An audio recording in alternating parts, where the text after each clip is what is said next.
नमस्कार। उस वक्त मैं बरुआ सागर के नगर पालिका परिषद के बाहर खड़ा हुआ। पीछे देख रहे हैं भीड़, आप जो जवामड़ा इकट्ठा है वो किस वजह से, ये आपको बता दें।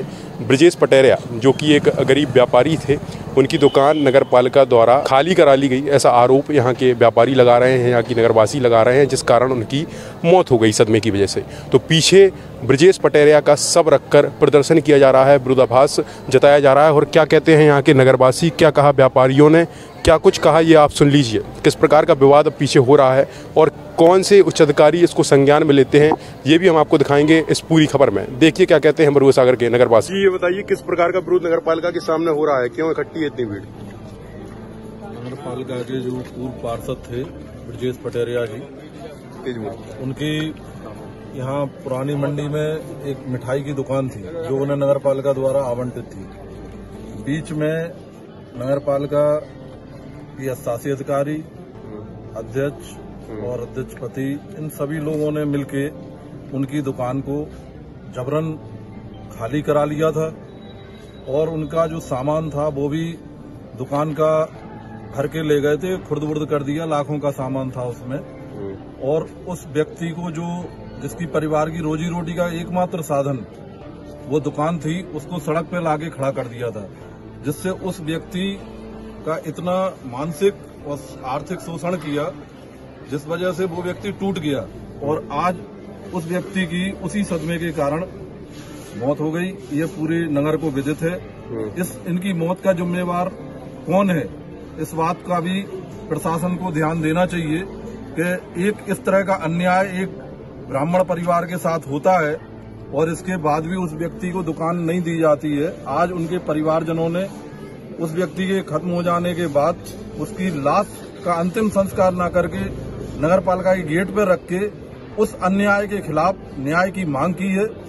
हमें दोषी वो नगर पालिका प्रशासन है पूरी तरह से, क्योंकि जब उन्हें मालूम था कि इस व्यक्ति की इतनी दयनीय आर्थिक स्थिति है, ये व्यक्ति किस्तों में पैसा दे रहा है दुकान का, तो इस व्यक्ति को 3 दिन का नोटिस दिया गया कि 3 दिन के अंदर पूरा पैसा जमा कर दें। और वो व्यक्ति बीमार भी था, उसके मेडिकल सर्टिफिकेट भी है, उसका इलाज भी चल रहा था, तो उसे थोड़ा समय और मिलना चाहिए था, लेकिन समय न देके केवल अपने निजी स्वार्थ के कारण उसके साथ इस तरह का अन्याय हुआ। इसमें सीधा सीधा नगर पालिका प्रशासन दोषी है। राजी जी, ये बताइए क्यों ये विरोध हो रहा है नगर पालिका के गेट के सामने, क्या वजह है? गरीबों का शोषण।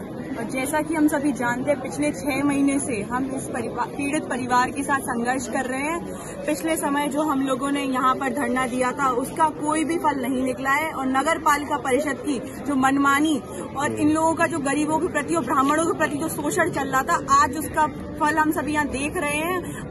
अब संघर्ष करने से मुझे नहीं लगता कि कोई फायदा होगा। उस समय तो हम लोगों ने बहुत समझाया था, परंतु कुछ बिचौलियों ने परिवार को समझाकर मामला रफा दफा कर दिया था। लेकिन अगर हम लोग अपने संघर्ष पर अड़े रहते तो आज हमें ये दिन देखने नहीं मिलता। मैं आप सभी से गुजारिश करती हूँ कि सड़क से लेकर अगर संसद तक भी जाना पड़े तो हमें इन परिवार को न्याय दिलाना चाहिए और उनको सच्ची श्रद्धांजलि अर्पित करनी चाहिए। सिर्फ गीत गाकर या फूल चढ़ाकर हमें श्रद्धांजलि अर्पित नहीं करनी है, परंतु पीड़ित परिवार के साथ दिन रात एक करके उनको न्याय दिलाना है। मैं आश्वासन देती हूँ, जहाँ भी मेरी मदद की जरूरत पड़ेगी, पीड़ित परिवार के साथ हम सभी खड़े रहेंगे और सभी कंधे से कंधा मिलाकर आज हम नगरवासी, यह कोई विरोध प्रदर्शन, किसी के प्रति हिंसा प्रदर्शन नहीं है, परंतु सिर्फ न्याय दिलाने की एक लड़ाई है जिसको हम आगे लेकर जाएंगे। और मैं आशा करती हूँ सभी नगरवासी इन लोगों का साथ देंगे और जो संघर्ष काफी दिनों से चल रहा था उसको आगे बढ़ाएंगे, इसे रोकेंगे नहीं। यही एक सच्ची श्रद्धांजलि है।